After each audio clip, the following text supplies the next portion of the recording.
Welcome. Today I'm going to talk about barrier repair after microneedling. So this is day 5 after my medical microneedling appointment. My skin is still in recovery mode. I still have some wound healing going, especially on my forehead and my décolleté. Sort of the thinner areas of skin always take the longest for me to heal. Typically by day 5, the average person is all healed up and ready to go. I happen to have skin that takes a little bit longer to recover, and that isn't unusual when you're in your 50 plus years. Sort of our wound healing cascade response is just a little bit slower. So I'm going to talk today about skincare recovery, barrier repair. I'm going to talk a little bit about growth factors and peptides. So if you're interested in those topics, then stay tuned. We'll get started. So grab your Sunday morning beverage of choice. Mine is a half-calf coffee, and let's get going on skincare. So I had my medical microneedling appointment on Monday. I'm going to be doing a big deep dive on the series of medical microneedling that I had done for scar revision along my collarbone and my cheeks. But right now, let's just talk about what I would do or what I am doing to heal my skin over this process. Like I said, I'm having a little delayed response in healing on my forehead mostly and my décolleté, but I'm really sticking to a real gentle routine. I'm using my Vanicream cleanser, 3 humectants, and one really gentle surfactant cleaning cleanser. And then my big focus this week has been on peptides, growth factors, that whole realm of things for assisting with the wound healing cascade. So when you have a wound, so for me it was medical microneedling, it sets off this entire wound healing cascade, and one of the things that is released is growth factors, and they are critical in wound healing for the production of collagen and elastin. They've been used in burn healing for burns, and they're also now really popular. The growth factors and peptides are really popular in skincare. The body is built of proteins, and then we have peptides, which are smaller chains of proteins, and then growth factors are sort of a subset of those peptides. You can have a growth factor that's either a peptide or a hormone, but for skincare, we're looking for the epidermal growth factors, a type of peptide. So this entire cascade is released in the wound healing response, and your body does a great job. It stimulates the growth factors to reduce inflammation, to start rebuilding collagen for cell growth and division and turnover. So this whole cascade is started, and your body is really excellent in responding to all this. And the thought is that adding topical growth factors and peptides during this time can accentuate that sort of healing cascade. Now, whether the topicals are really getting in at the right time. I mean, our body is extremely complex, and it's sort of controversial whether the topical growth factors are actually able to get it in at the right time, if they're the exact ones that your body needs at the right time for this whole wound healing cascade. But there are a few studies out there, which I'll link below, that at least show that the peptides and growth factors are giving an improvement in our skin tone, in our skin texture, and definitely in our skin hydration. So that's why I'm really focusing on it. Like I said, there's lots of studies yet to be done on these particular skincare ingredients, and I think the jury is kind of out. And they're not, a lot of them are not cheap, but some of them, the peptides that you're getting in some of the creams, the prices are coming down. And the one that my provider gave me is our oligopeptide 1. That's the growth factor. It's an epidermal growth factor, and this particular one is skin rehab, and that's what I'll be using this morning in my routine. And then also I'm going to top it off with the Dermatology Peptide Night Cream. I use this during the day. It's packed full of peptides, and I really enjoy it. And my big focus this week is on protection. So that means I'm going to be using lots of hydrating ingredients and sunscreen. So in my whole skincare routine, it's all geared toward gentle cleansing, feeding the skin with peptides and growth factors, and then protection of the skin from transepidermal water loss by having good, nice hydrators and occlusives, and then of course topping it all up with great sunscreen. And I have been kind of minimizing my sun exposure because I think at this point I'm quite vulnerable to the UV. So if you have skin barrier issues, you really want to protect your skin from the sun and minimize your exposure to the sun until you're healed up. Hats, of course, big goggly eyeglasses, and lots of great sunscreen. So the two that I'm going to be showing you today are both mineral sunscreens. And that's really important when you have skin barrier issues too, because they're much less irritating. So let's jump right into the skincare routine that I'm gonna do. So I'm gonna do a quick Vaniclean cleanse. Oops, spinning around here. And this is an excellent, just nice, creamy, basic cleanser. I'm gonna take it all the way down to the décolleté. Please leave in the comments what your favorite cleansers are recently. On my next shopping list is the Mad Hippie cleanser. I've gotten recommendations from two wonderful YouTubers here.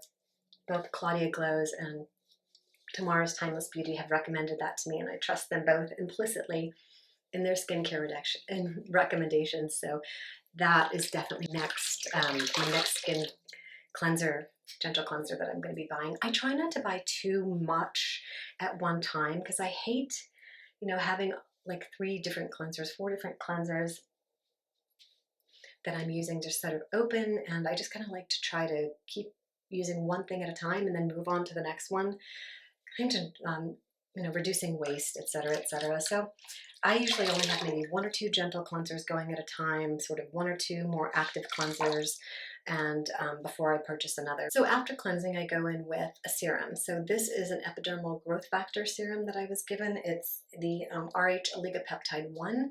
It's by Skin Rehab. I will list a bunch of other epidermal growth factor type serums down below. There's lots of them. They are quite expensive. So I also think just using a multi-peptide serum would be great. This happens to be the one from Peter Thomas Roth.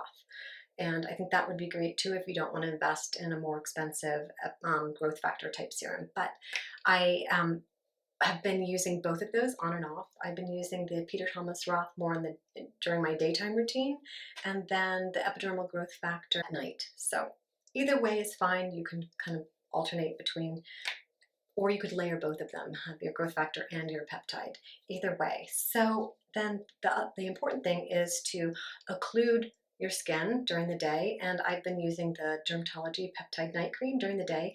It's a lighter cream formulation, and they say it's for night, but I find, here, let me do that again.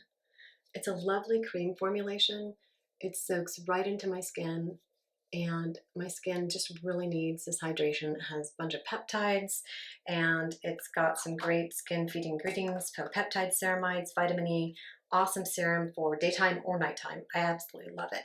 The other option that I have for you, it's a little bit on the pricier side. I got this in a skincare kit by Caroline Hirons over the summer. So I was very fortunate. This is pricey. It's Zellen's Z Recovery. It's a very nice formulation.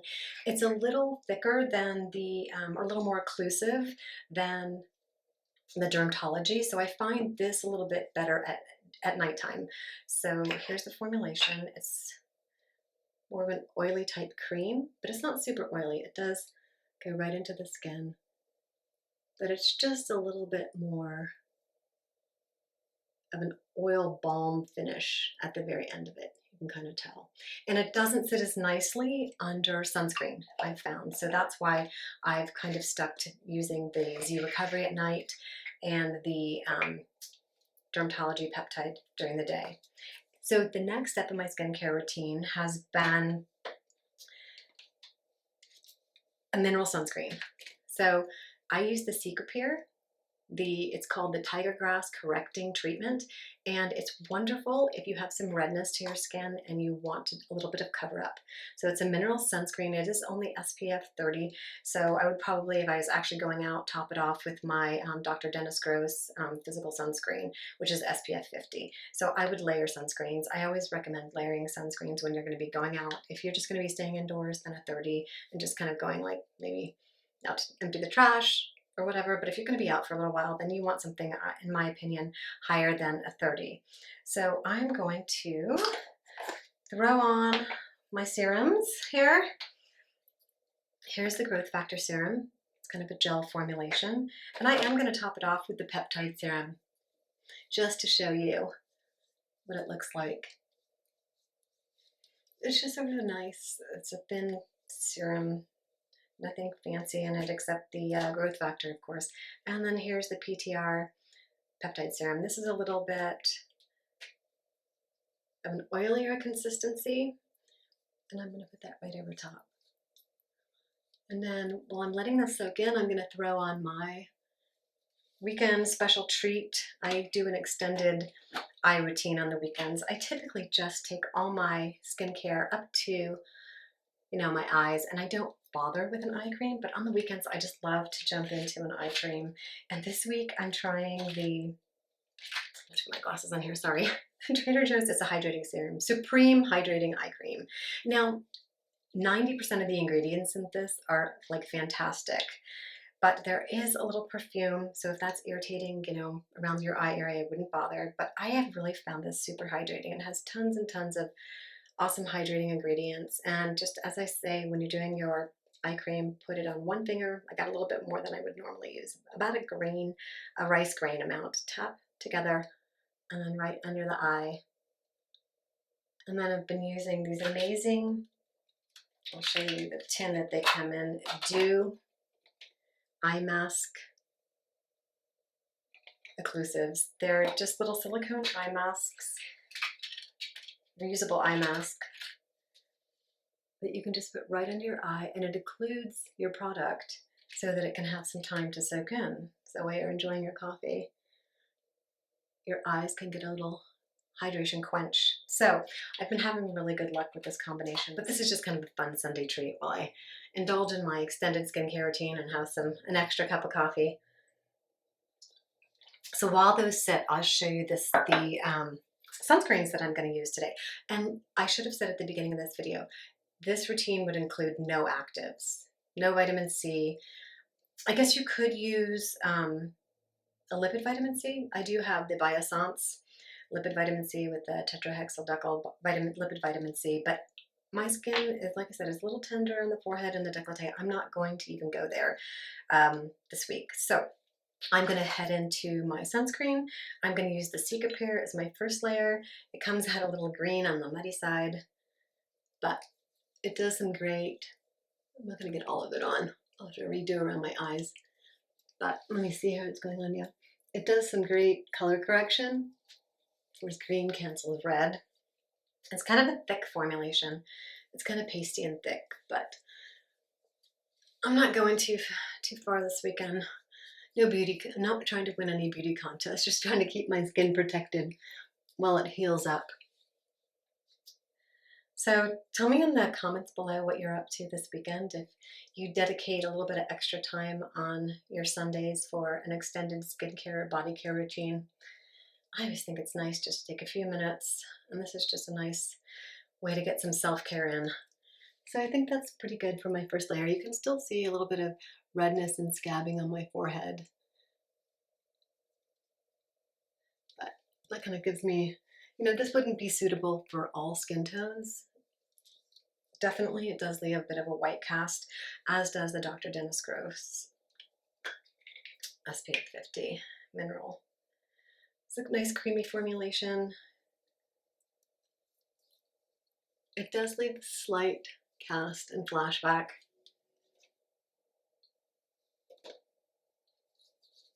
But like I said, not going too far. We're trying to win any beauty contests this weekend. Oh, so I also list down below some of your favorite sunscreens. I know there have been a lot of videos out this week on sunscreens and what people are getting ready to wear for summertime.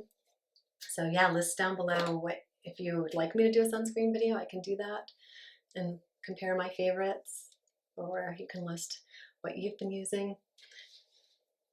So that does lend a bit of a white sort of flashback cast, but that will diminish as this soaks in. But I hope you've enjoyed today's video. It's kind of a short and sweet self-care Sunday, and I'm going to remove these and go on with my day. I've got my exercise in, so that's crossed off my list. I've got my skincare crossed off my list. I think I'm going to go make another cup of coffee. Enjoy your self-care Sundays, everybody. Have a good one. If you like, subscribe, ring the notification bell, tag a friend, all that great stuff. And I hope you have a wonderful day. Bye.